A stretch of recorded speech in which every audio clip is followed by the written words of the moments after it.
Hey guys, my name is JC and today we're playing Rionya Fire Dancer. The goal of this deck is to sling spells and make enough clones of a creature to take our opponents out quickly. If you want to know how this deck was built, then make sure to stop by the channel where we have a deck tech discussing all of the included cards as well as the overall strategy. Let's see if we can take our opponents out before they know what hit them.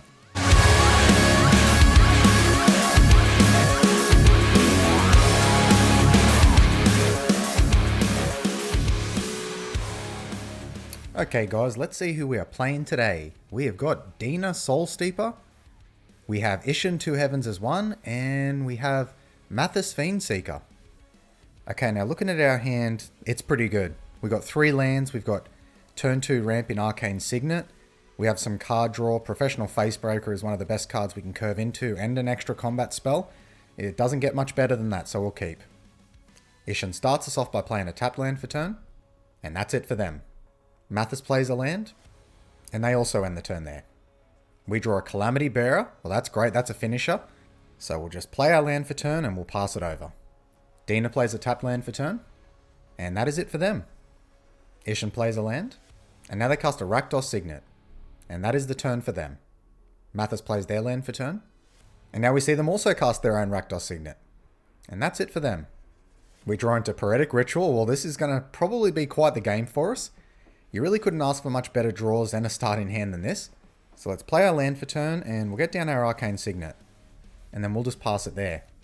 If our opponents don't have interaction for what we're doing early, they're going to probably be in big trouble from the looks of things. Dina plays a land, and now they cast a Gala Greeters. Whenever another creature ETBs under your control, choose one that hasn't been chosen this turn, put a 1/1 counter on Gala Greeters, create a tap treasure token, or gain 2 life. And that's Dina's turn done. Isshin plays a tapped land, which does allow them to scry 1. And now we see their commander come down, Isshin Two Heavens is 1. If a creature attacking causes a triggered ability of a permanent you control to trigger, that ability triggers an additional time. And that's it for them. Mathis casts Vow of Duty. Enchanted creature gets +2/+2, has vigilance, and can't attack you or planeswalkers you control, and that was targeting Isshin. So Isshin is currently a 5/6 with vigilance, and that's it for the Mathis player. We draw Terror of the Peaks, another finisher for the deck. Alright, we'll start by playing our land for turn.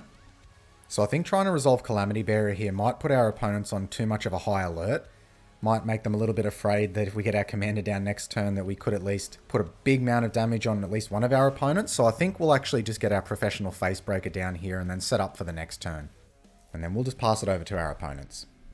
Dina starts their turn by casting a Tablet of the Guilds. As it ETBs, choose 2 colors. Whenever you cast a spell, if it's at least one of the chosen colors, you gain 1 life for each of the chosen colors it is. And they've obviously chosen black and green. Now they play their land for turn. They swing in their Gala Greeters over at the Mathis player. They don't have blockers, so it makes sense. And that's it for their turn. Isshin plays a land for turn. And now they cast Robber of the Rich. Reach and haste, whenever it attacks, if defending player has more cards in hand than you, exile the top card of their library. During any turn you attacked with a rogue, you may cast that card and you may spend mana as though it were mana of any color to cast that spell. Okay, they move to combat. Let's see where they go. We have Isshin going towards the Dina player. And where does Robber of the Rich go? That goes towards Mathis because it is open. That triggers Robber of the Rich 2 times. They get a mountain from the first trigger and another land. So unfortunately they won't be able to use those because it is a cast, not a play trigger. Now in response, Isshin actually casts Swords to Plowshares targeting our Professional Facebreaker. Well, we can't do anything about that, so that gets exiled. Damage goes through, and that's the end of their turn. Well, at least that Swords to Plowshares wasn't targeting our commander, because with the cards in our hand, we probably wouldn't have been able to get it down for at least another turn or 2. And Mathis cast their commander, Mathis Fiendseeker. Menace, and at the beginning of your end step, put a bounty counter on target creature an opponent controls. For as long as that creature has a bounty counter on it, it has, when this creature dies, each opponent draws a card and gains 2 life. Alright, let's see where the bounty goes. And it looks like the Robber of the Rich has a bounty on his head. And that's their turn done. We draw a land for turn, that is good.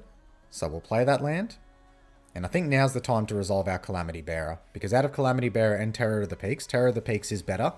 In case our opponents have more removal, I don't want to lose the Terror, so we'll get the big giant down.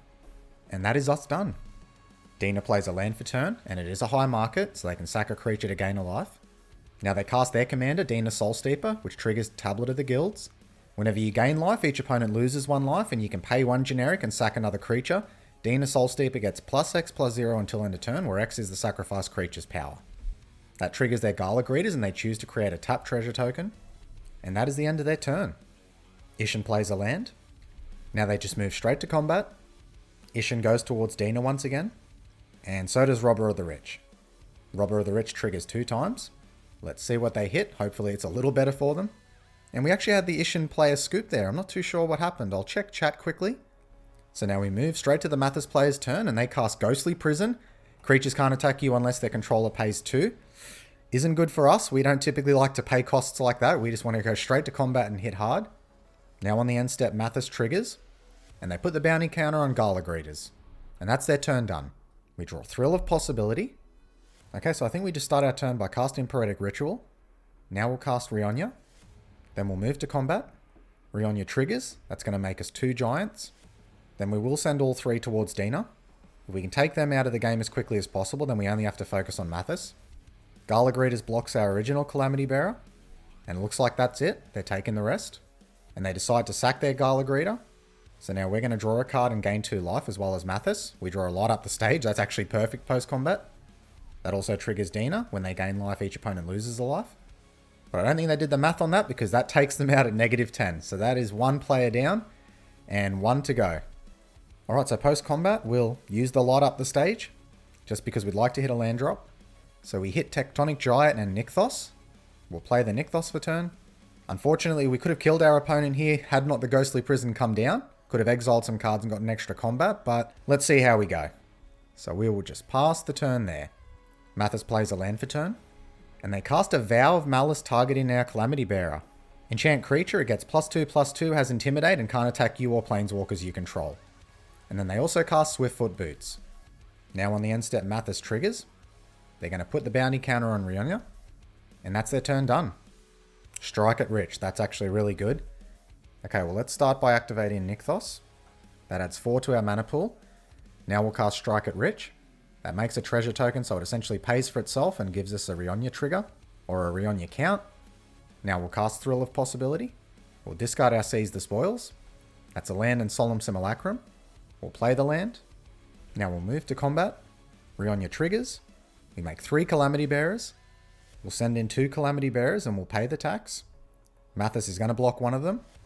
And that takes them down to -10. Well, that is the game, guys. Let's go to the review and discuss what happened. I don't have a lot to say about this game. We had a strong open in hand and our draws continued to be strong. In a deck like this that plans to go fast, that's a dangerous combination to have. We were also helped by the fact that our opponents underestimated just how much damage Calamity Bearer was actually hitting them for. That creature gets out of hand very quickly with just a few clones on board, as we saw this game. Well, that's it from me today. I hope you enjoyed seeing Rionya showcase just how much power an army of Calamity Bearers actually has. Until next time, guys.